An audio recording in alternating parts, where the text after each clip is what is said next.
India में मेरे पास 8 credit card थे और ऑलमोस्ट सारे ही हमेशा फुल रहते थे।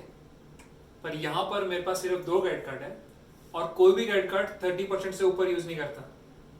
इतना डिफरेंस क्यों, जानते हैं इस वीडियो में। Oh, Canada, our home and native land. Hello friends, welcome back. तो आज की वीडियो है क्रेडिट स्कोर और आज हम डिस्कस करेंगे डीप में कि कनाडा में क्रेडिट स्कोर है क्या, इसे कैसे इम्प्रूव कर सकते हैं और इसका फायदा क्या है। तो पहले बात शुरू करते हैं, व्हाट इज क्रेडिट स्कोर। तो क्रेडिट स्कोर जो है वो आपका 3 डिजिट नंबर है जो कि कोई भी लेंडर जैसे कि बैंक हो गया या कोई और फोन कंपनी हो गई पुल कर सकता है क्रेडिट ब्यूरो से। और ये नंबर रेंज करता है 300 से 900 के बीच में। So that means any number between 300 to 900 should be good, but that is not the case. Average score in Canada as per Equifax is 650. So anything beyond that is good and below 650 is bad.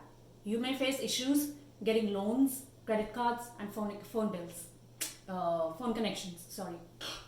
Another thing, credit history जो है अगर आपकी home country में बहुत अच्छी थी, it was fabulous, does not matter. You have to make credit history here in Canada right from the scratch.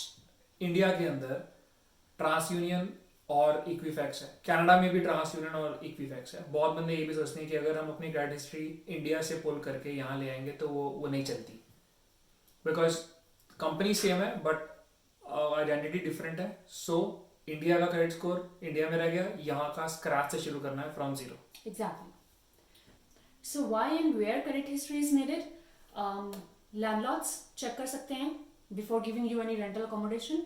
Phone companies check कर सकती हैं, credit card देने से पहले banks check कर सकते हैं। Anyone जहाँ पे भी finance का आती है बात, वहाँ पे वो लोग check करेंगे आपका credit score. And they can deny your phone connection, they can deny credit card, anything. They can deny even the accommodation. तो इसलिए credit score अच्छा होना is very important.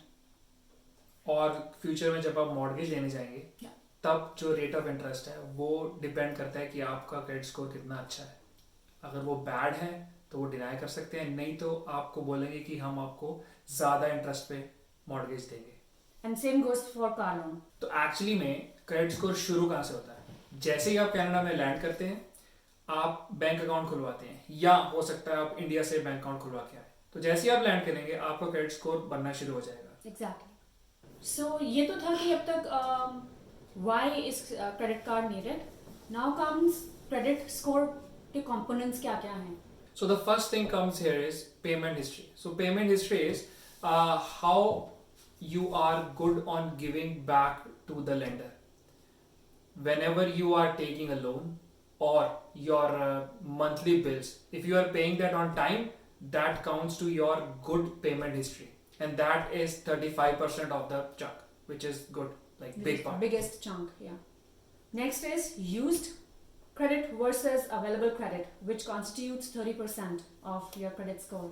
So it is this 30% is actually a guideline on which the calculations are based for credit score.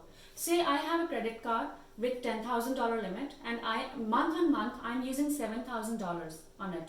I am paying my bill and I am not overusing it, but will it impact my credit score negatively? Yes, it will. Yes. Make sure not to use more than 30 to 40% of your credit limit on your credit card. And also, okay, once in a while is okay, but not month on month. तो next आता है credit history. So credit history का मतलब ये है कि Canada में कितनी पुरानी है आपकी credit history.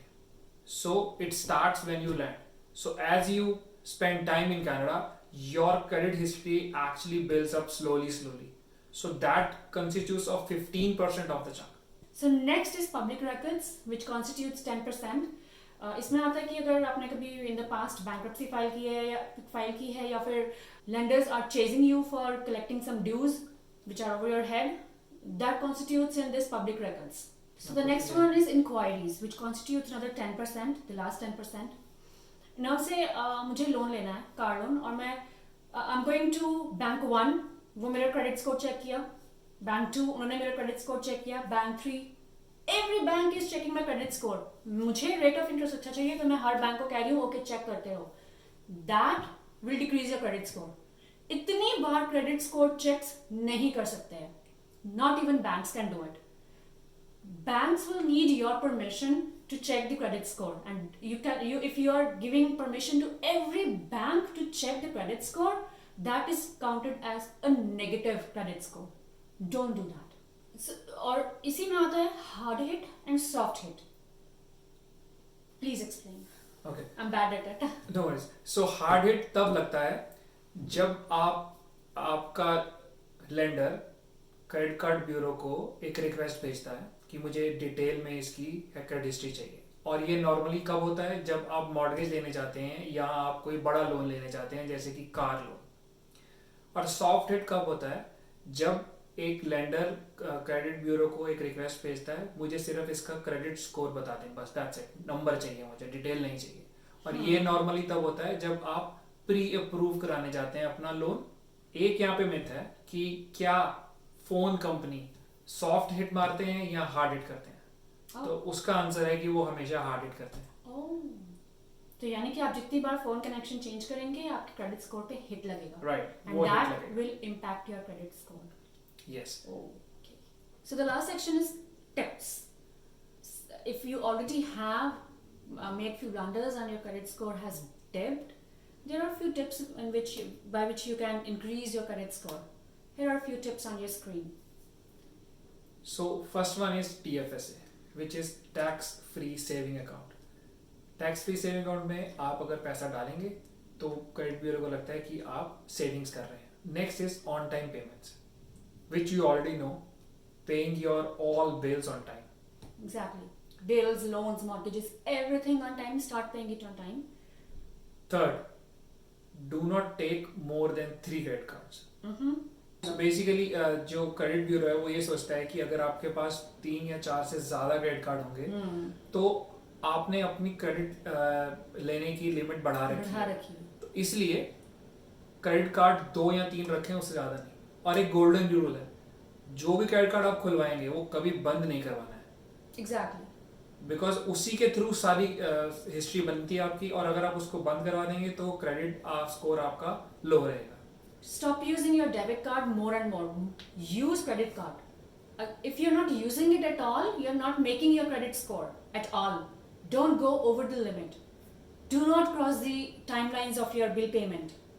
Fifth, don't go beyond 30% of your credit limit, even on your account or on your credit card. Next, try to minimize the credit hits on your credit score.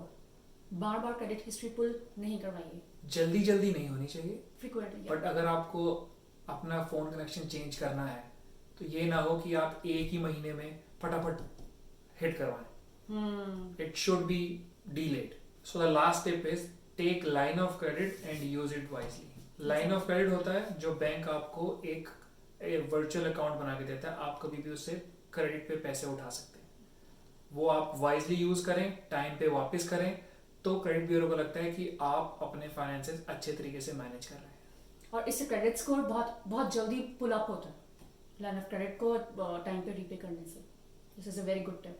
And also try to take a secure credit card instead of a non secure credit card. Secure credit card वो होता है जिसके अंदर की आप yearly या तो कुछ फीस उसकी पे करते हैं या फिर उस क्रेडिट कार्ड के लिए आप अपने बैंक अकाउंट में कुछ पैसा रखते हैं, फॉर एग्जांपल $2,000 और $4,000। ओह या, उससे भी क्रेडिट हिस्ट्री पे फर्क पड़ता है। अगर आप अनसिक्योर क्रेडिट कार्ड लेते हैं तो उसकी एनीवेज क्रेडिट लिमिट कम होती है, 500 होगी या 1000 होगी, बट जब आप सिक्योर लेते हैं तो हो सकता है आपको 10,000 मिले या 20,000 मिले। एग्जैक्टली। एंड मेक श्योर अपना घर लेने से पहले अपना क्रेडिट स्कोर जो है उसको वेल एंड गुड रखें। You'll get very good discounts and very good rate of interest. Right. So उसके लिए आप ट्रांस यूनियन या इक्विफैक्स की साइट पे जाके अपना फ्री क्रेडिट स्कोर चेक कर सकते हैं, जो कि once in a year valid होता है। और वो डिस्क्रिप्शन में वो लिंक भी है जहाँ पे आप चेक कर सकते हैं। एंड वही जैसे उन्होंने बोला, मॉर्गेज लेने से पहले आप अपना क्रेडिट स्कोर कुछ महीनों के लिए मॉनिटर करें ताकि आपको पता लगे कि आपका क्रेडिट स्कोर कैसा चल रहा है। और उससे एक और फायदा है, आपको ये पता लगेगा कि कोई फ्रॉड तो नहीं हो रहा आपके नाम पे। सो इस वीडियो को आज यहीं खत्म करते हैं और मिलेंगे आपसे अगले हफ्ते एक नए टॉपिक के ऊपर और डिटेल लेके। Yeah. Keep watching for more, and we love to see your comments as always. Please subscribe to our channel. Thank you, guys. Bye bye. Bye.